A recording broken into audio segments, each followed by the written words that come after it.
Now, from the Columbia Basin, your local news source, this is iFIBER 1 News, presented in high definition. The #1 source for real-time local news, local sports headlines, and our very own Weather Center forecast covering the entire Columbia Basin. With your iFIBER 1 News team, reporting news in real time as it's happening. From the iFIBER Communications HD broadcast studio in Ephrata, Washington, this is iFIBER 1 News, and it starts now.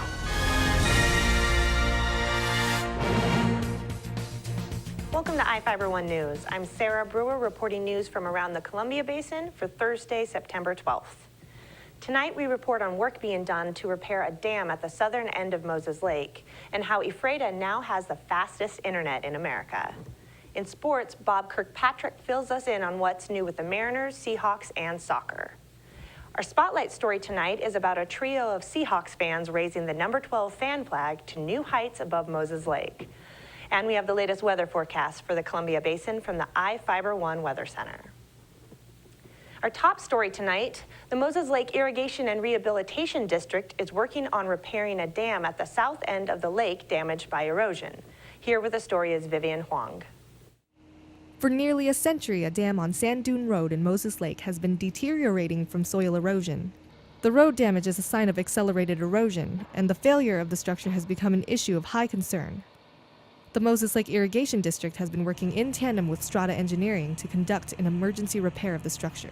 Right now, what we're trying to do is build I guess you'd call it a coffer dam, approximately 3 feet upstream from the existing inflow structure to relieve the hydraulic pressure on this dam. The engineer has determined it's an imminent failure, just a matter of when. So we're trying to alleviate that so we can do some further investigation, engineering evaluation on what the permanent remedy will be. According to Travis Wambeck, Strata site engineer and CEO, the outfall structure was created in 1929.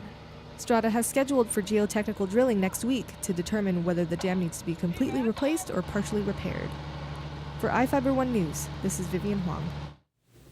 Thanks, Vivian. iFIBER Communications is drawing national attention as America's fastest internet. MSN Money recently published an article about what the online publication Gizmodo found. iFIBER Communications provides Ephrata with the fastest internet in the country. Results were obtained by the online company NetIndex, analyzing test data for more than 7,500 tests over a month from 1,500 unique IPs. An online computer video publication, The SourceFed, recently reported on the speed of internet offered by iFIBER Communications. Hi, welcome to SourceFed. I'm Joe Beretta. Hi, I'm Elliot Morgan. We were down there. Let's jump over to some cold, hard internet facts. The national download average speed is 18.2 megabits per second. And the city with the fastest internet in America is the tiny northwestern city of Ephrata, Washington, at an average shattering speed of 85.5 megabits per second. This is a reality because they have their own fiber optics provider in iFIBER Communications, and that's almost double the 49.9 megabits per second that second place Google fiber-equipped Kansas City is rocking. Google who? Give me some iFIBER in my diet. Right? Yes, diet. It's like helps you poop. iFIBER 1 News is a division of iFIBER Communications. Ephrata could have more to offer for people wanting to know the town history. Reporter Jeff Chu shows us one resident's idea to add kiosks. For the past 2 years, longtime Ephrata businessman Mike Selleck has deeply immersed himself in the history of the Nat Washington house. Selleck loves the house so much that he bought it from the Washington family and refurbished it after longtime state lawmaker and archaeologist Nat Washington died in 2007. He was 93. Selleck owns an athletic club and sporting goods shop on Basin Street across the alley from the Nat Washington house on C Street. He made the 3,200 square foot 1910 Sears home a public gathering place and focal point for area history. The house, which is right across the street from the Grant County Courthouse, is a tribute to the memory of Washington, who Selleck befriended in the 1970s. At the time, I just bought the club in 1976, and he would run to the high school and back, and he would stand out back of the club, and he would stretch. And he would sit there and he'd talk to me, and I was just always fascinated with the guy because he was so friendly, and he would talk to anybody, yet he was this famous senator, and that's how I got to talk to him. And throughout, when I'd see him now and then, I always just fell in love with the house here, and like everybody else, everybody loved this house. And I just kept on saying, one day, you know, Nat, I'd love to buy your house. And he would laugh and he'd chuckle and he'd walk away. Selleck was intrigued by Nathaniel Nat Washington, who lived in the house most of his life, was a Democratic state senator for 30 years, and a blood relative of the first U.S. president, George Washington. After Selleck bought the house from the Washington's surviving sons, Tom and Nat Jr., he spent countless hours in the home's basement sifting through the archives.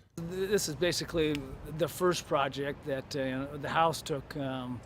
It took almost 8-9 months just to redo. There was no grass in here. There was no gate, and on the inside, all the floors had to be redone.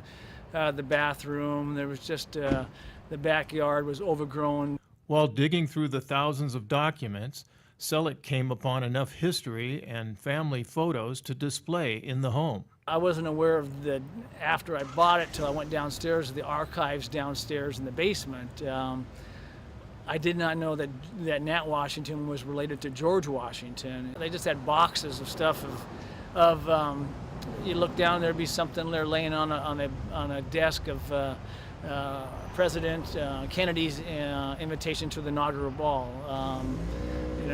Those kind of things just laying around. Today, the house, which can be rented out for special events, is a museum piece. For his next history project, Selleck is now erecting sidewalk kiosks around town to display Ephrata and the Columbia Basin's rich past. My original goal was for 41 kiosks throughout Ephrata, and I mean, you could, if we got enough interest, you could have 60 kiosks. There's that much history here. I'm Jeff Chu for iFIBER 1 News. Thank you, Jeff.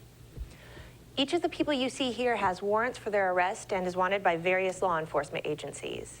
If you see any of these people, the DOC asks that you do not attempt to detain or apprehend them, but to call police.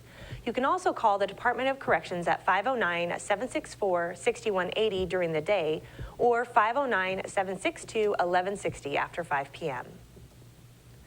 We'll be back after these messages with the latest from our iFIBER 1 Weather Center, sports, and more news.